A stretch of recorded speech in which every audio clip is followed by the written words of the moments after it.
These are some of the photos my mom took in the 90s, and every time we look at these photos, she can always tell me the story, how was the trick back then.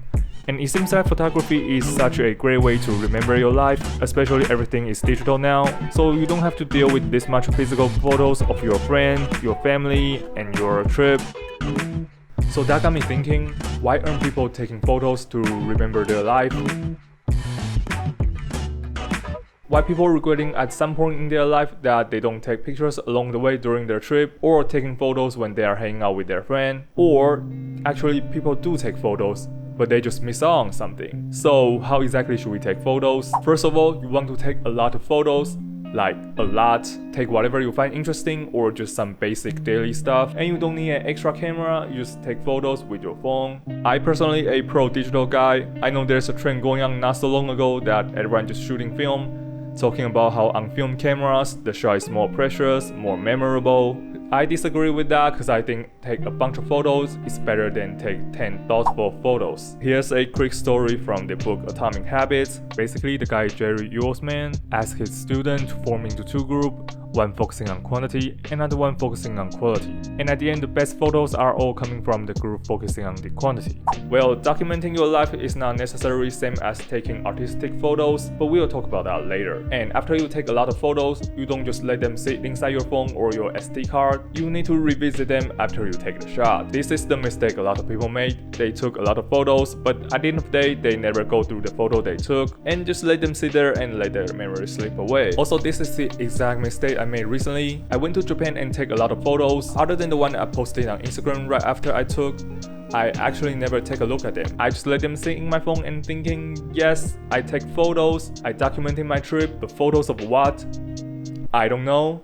The United States? And recently I finally spent my time revisit them, and yes, it's like a year later, I finally realized what kind of photo I actually take. And also, this is your moment to start deleting a lot of photos, the out of focus one, the blurry one, the one that you have no idea what you are doing. And at the same time, you are actually going through all the memories behind those pictures. Where did I take this picture? What was I doing back then? And you'll be surprised how much of the memory you can bring up and how realistic they are. This was my breakfast in a hotel called Kaika. It was a raining morning. I was too lazy to get outside to grab my breakfast, so I decided to eat at the hotel. It was really good. Another picture was me on my way back to the hotel, and I accidentally locked my friend outside, and he was actually really mad at me, I think. It's almost like you are living in that exact moment again, and you can feel the environment, the weather, how was the food, the joke you guys made along the way. You just literally experiencing everything happened back then once again. And after that, it's your time to pick your favorite photos and edit them and post them. It doesn't need to have the best composition, but the story and the meaning to you is the most important thing. And do you see how this is going? Taking digital is just like the old film days. We're still spending our time thinking about if the shot is worthy or not. We just spend our time after the shot, not before the shot. And digital photography allows us to capture more photos along the way, not to worry about the cost, the storage, and some weird thing that might happen that ruin your film. And shooting with film cameras, the only chance we get to know if the photos are good or not is the moment we print out photos. It's just too risky for me. On digital, there's more memory can be easily preserved. Also, you can edit your photos, which I highly recommend you do to show your personal style. And the rest is the same. You post it on social media to share with your friends, or if you want, you can print them out. I feel like if you don't share your photos on social media, then half the pleasure is gone. But take this with a grain of salt. This is just me. I love sharing weird pictures on my social media. But yeah, I totally get it if you don't want to share it on social media.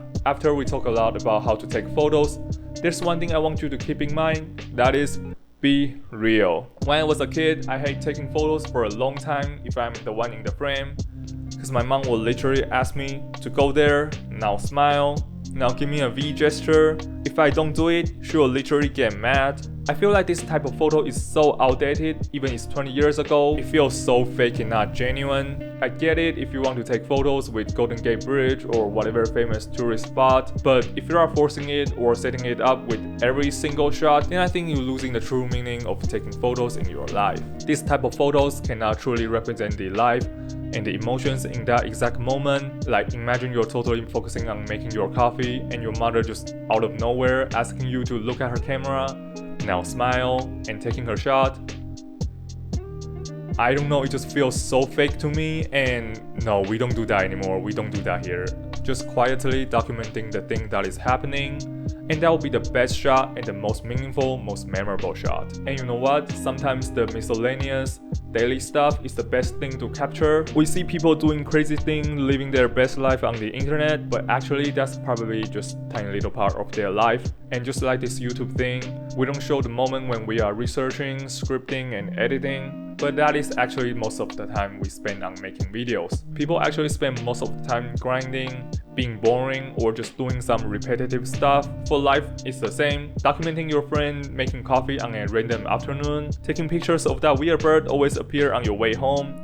And this is actually the building blocks of our life. Not your trip to Canada or your special event. Yes, those things can be meaningful, but if you only care about those things, you will miss a lot and you will have a lot of unrealistic expectations about your life and potentially have very little to find when you are trying to looking back and find those memories. And that's about it, guys. Don't let your memories slip away. Go take photos about your life and drop a comment down below. Thumbs up, subscribe if you love this video. And if you want to see me talking about why you should try vlogging on your iPhone, I will leave them right here. Other than that, I will see you guys in the next video. Peace.